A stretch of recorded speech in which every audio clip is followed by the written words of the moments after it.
episode 2 of Outdoor Adventures for our summer ace. As you can see, it is a beautiful day. The sun is shining, the birds are chirping, and the world is ready to be explored. So let's go. So today we're going to be talking about evergreens. As I'm sure you've heard of evergreens, and you know what they are, but how much do you know about them? The name gives its primary characteristic away. Plants of the evergreen variety remain with leaves year-round, and they are always green. But there's more to them than just that. Why do they stay green year-round? Let's find out. So the first plant that I'm going to cover with you today is called the Arabian jasmine. So this is an evergreen, and you can tell because their leaves have a thick, waxy coating on them. This coat is meant to protect the evergreen leaves from the harsh temperature changes and the lack of moisture that comes with the fall and winter seasons. This coating retains the water within the leaves and the stem, and that's why you can typically see all of these veins on the back of the leaf, because it's holding that moisture inside. So the evergreen plants do this to prevent the leaves from drying up and falling off, like you see happen with the leaves on the other trees come the fall and winter seasons. Evergreen leaves also have a copious amount of chlorophyll, which, as we've learned in our science classes, is the green pigment in all of our plants.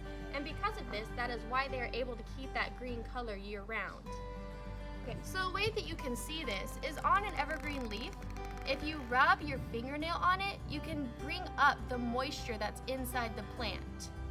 So now that I've shown you one example of an evergreen, I'm going to take you around my mom's garden and show you a few more examples so that whenever you're looking for them on your own, you know what to look for. These are lantanas, and this is an ajunga.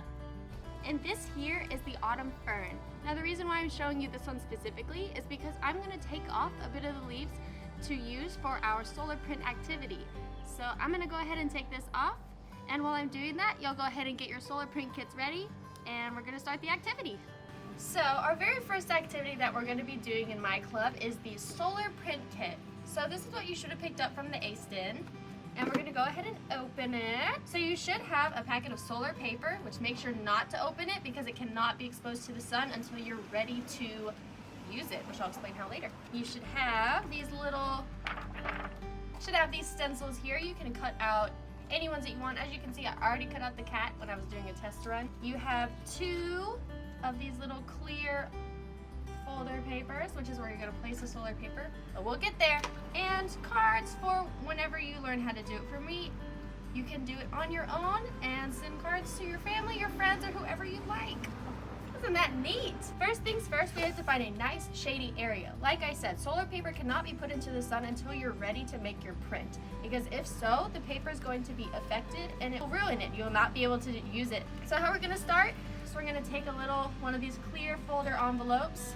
As I said earlier, I grabbed this autumn fern leaf, and that's what print I'm going to do. So you can use any of the items. You can use these stencils if you want, but you can also use any of the leaves that we've talked about, any of the flowers that are around your house, in your garden, anything you want. We're going to take out our solar paper, and it should be blue. If it's white, it's broken. It should be blue. It's going to look like this. Okay, well, one side is white. One side should be blue. White. I'm going to place it right here. Make sure it's in the area that the sun is going to hit. And then we're going to place our stencil, whatever items you'd like. Today I'm doing this autumn fern leaf. Right there, however we want it to be placed. So that's how I want mine to look. So, you can read the instructions if you need, but I'm also going to tell you here. We're going to go and place this in the sun for about 2 to 3 minutes. And we're going to stand out there with it because it won't take that long. So let's go. Okay, we're placing it in the sun in any bright, shiny spot. We're going to set it right there. Make sure that the sun is getting to it. And we're going to stay with it. So whenever it's getting close to done, it should look a little bit like this. You see it went from blue all the way to this yellowy white color. That's when you know it's done. So as soon as it starts looking like this, we got to pick it up and take it straight to the kitchen and go right to the sink. The bathroom sink. So as soon as we get that, we're going to pull it up. Oh. And that's kind of what it should look like. I kind of wish I put mine in the shade a little bit. you'll want to make sure that if you're doing a leaf, because they're not completely flat, you'll want it to make sure that it's in a place where there's direct sunlight straight down onto it, so that you don't get these little shadow mishaps like I have here. But so you're going to want to take this and you're going to run it under cold water for 1 minute.